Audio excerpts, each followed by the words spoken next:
The reason I chose working on oil rigs was one, it was exciting. It was new for me because it was my first kind of real job, and it pays the most. The bigger the rig, the bigger the job, the more it paid. And the longer you stayed out, it would pay. Plus, everybody that works on rigs usually is kind of like a nomad. They're just roaming around looking for work, kind of like the people in the old Western days that went for gold. We're looking for gold in the ocean for the oil and the money. And usually everybody's either single or not really in a serious relationship because they can move around and move from rig to rig. And usually the people that work on a rig, you find them down the patch somewhere working on another rig, the same rig that you were on, but at a different location. So I kind of liked it. Everybody got along, kind of like a big family in the sea.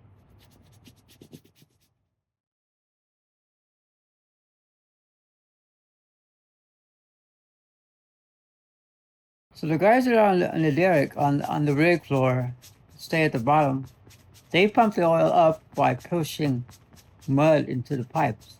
The mud makes pressure and pushes down into the pipe that's going down into the earth, 100, 200, 300, how many ever feet the pipe is in the ground, and they push all that mud into the ground to push the pressure up from the ground to bring the oil or the gas up. And they push it all day. I mean, thousands of pounds, and they push into the earth. They either hit or they don't hit, but they have to push that mud all day long until they hit something to bring up all the pockets of air or whatever gas or oil is in there. It might take all day, it might take an hour, it might take 10 hours. That's all they do. They keep pumping and pumping and pumping. Sometimes it gets very messy. They don't hit nothing, it's just a bunch of mud. And once it's full, the wellhead gets full, the mud will come straight up and hit everybody in the face.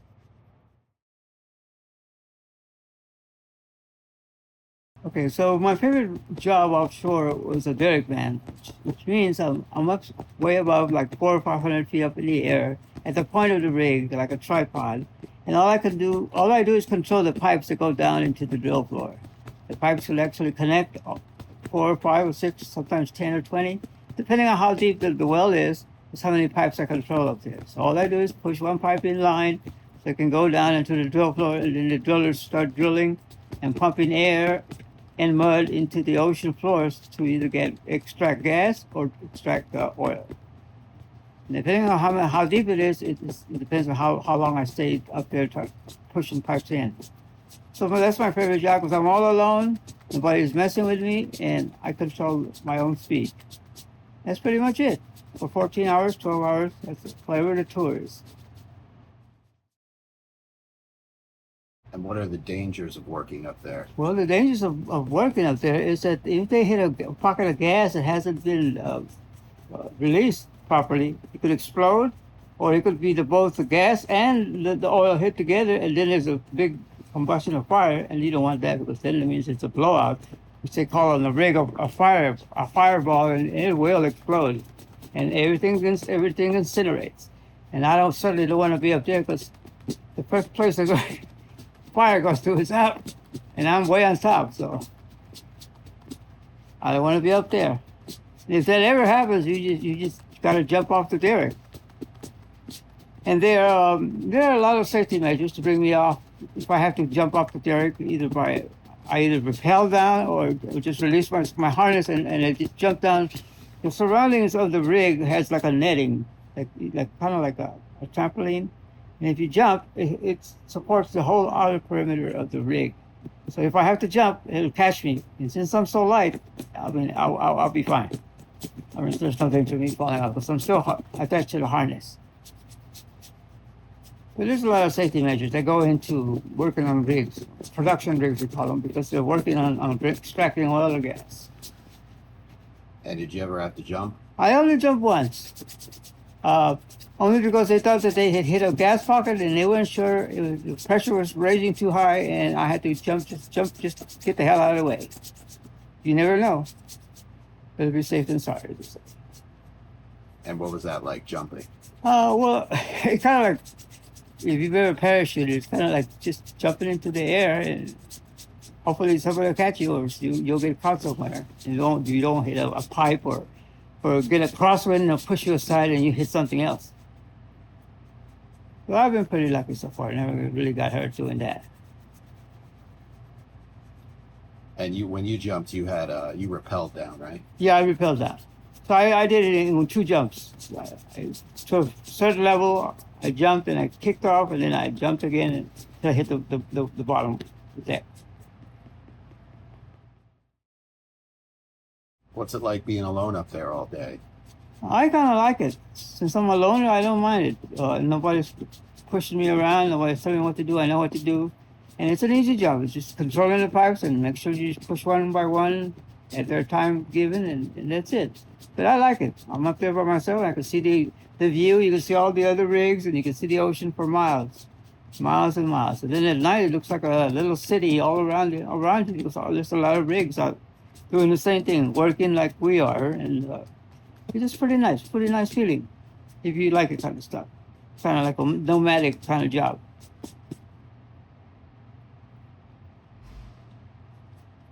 How did you get used to the heights?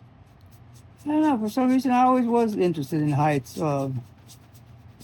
Even when I was 16, I went to take flying lessons. I like going up, flying, just the freedom of being up in the air. It's against nature as it is. I guess the curiosity of being up, which you're not supposed to because we're not birds, but I've always been attracted to the heights, and I've never feared them. The higher, the better. Just a free feeling.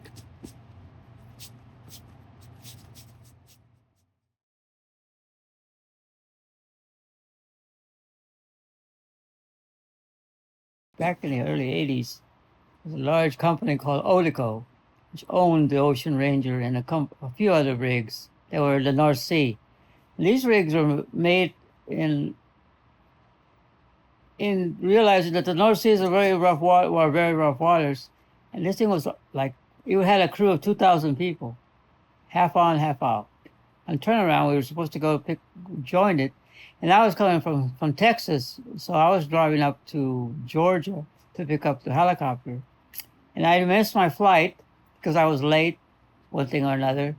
The flights weren't coming in at night, so I had to wait a whole day. So I was a whole day behind. So I didn't know that there was trouble in the North Sea. By the time I got to the North Station, which is almost close to Maine, and the helicopters were there ready to go, they found out that that the Ranger had turned over because of high waters or something. So it had a very terrible outcome, and everybody died on the rig. The rig toppled over, which is made not to sink, but it did. And almost 800 people died, and I didn't make it. But had I made it, I would have been dead with those people because just the whole thing sank. I mean, just one big rig turned over, and everybody died. No survivors. What did you think about that? Well, it's either a blessing from God or I don't know. It just so happened that I had never missed a flight, but that was because people they wouldn't fly at night apparently. In Louisiana, everybody flies day or night, but just off the coast, you never know the rules. But I was just I was lucky.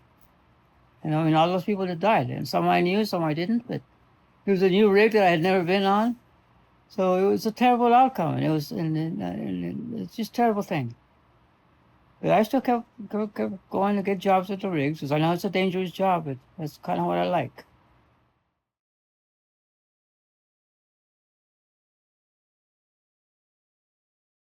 Every Sunday, the crew gets on the helipad, which is above where the helicopters land, and it's kind of like a little park. And the chefs cook ribs and steaks and chicken, and everybody lays on the deck and just gets the sun and nothing to do. While the people are still working, of course, they're on duty. But the rest of the crew, it's usually like 300 or 400 people on the rig.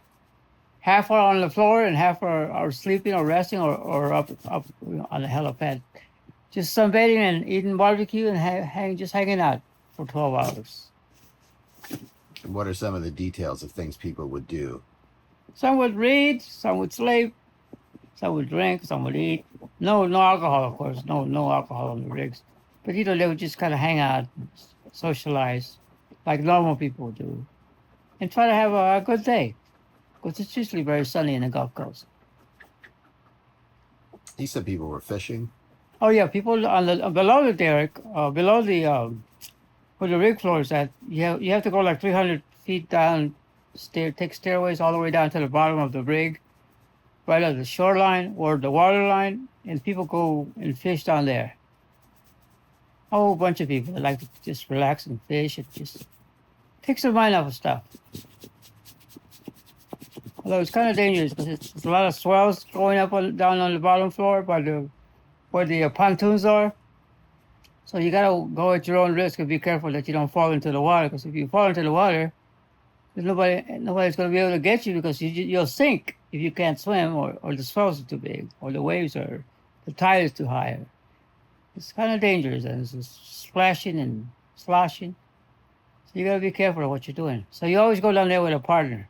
You never go by yourself, and never go alone at night. Because some people like to go at night. It's just use the dim lights that are from the rig above you, and still try to fish. But they do night fishing. It's kind of weird, but they do. People do some strange things just to relax, take their mind off of work.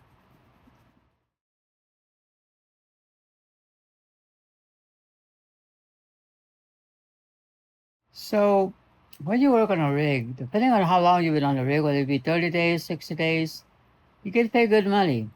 Some of those people that owed money because they borrowed money because they ran out of money. So the minute they get up to land, they want their money back, the people they owe. So by the time they get from the rig to the land, any land, anywhere, people know that they have money. The minute they get to New Orleans, everybody knows who's from the rig, who has money. People that look different, they know who's new.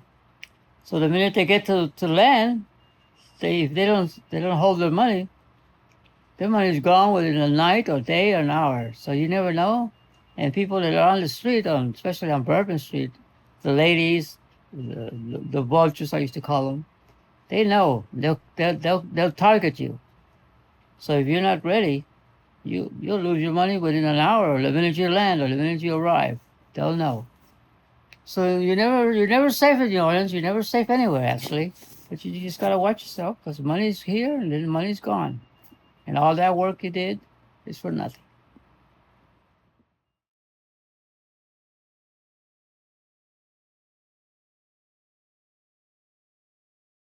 Would you do that again if you could? You said you would. Absolutely. If I didn't have Parkinson's, I'd say now. If I didn't have Parkinson's, I would be in some rig somewhere around the globe. It doesn't matter where. I'd be there, or I would be on some drill ship or some expedition to trying to do something because it's just my nature. It's inherent. I mean, it's something I had with me when I was born to be adventurous. Absolutely. If I didn't have the Parkinson's, I swear to God, I'd be out looking for something. Kind of like a treasure hunter that just can't leave it, or archaeologists that just have to keep digging to find something, even though they don't. Sometimes you just keep going, just finding the next adventure, and it's always been me looking for the next adventure. Hell, I even volunteered to go to space. I remember when they were asking for people to volunteer to go to space the first time before even Elon Musk. People were asking for volunteers. I wrote NASA. I said I'm a military retired person. You're looking for a volunteer, I'll go with the expedition because it's just me. Just some people do crazy stuff like that. That's I feel at home with doing stuff like that. I'm not afraid. Not afraid. And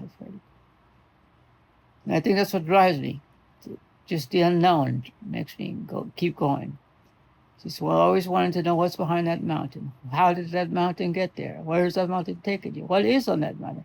How long has that mountain been there? Just to search. To keep going. I think that's man's thing, to keep going and searching how far you can go and how far you will go.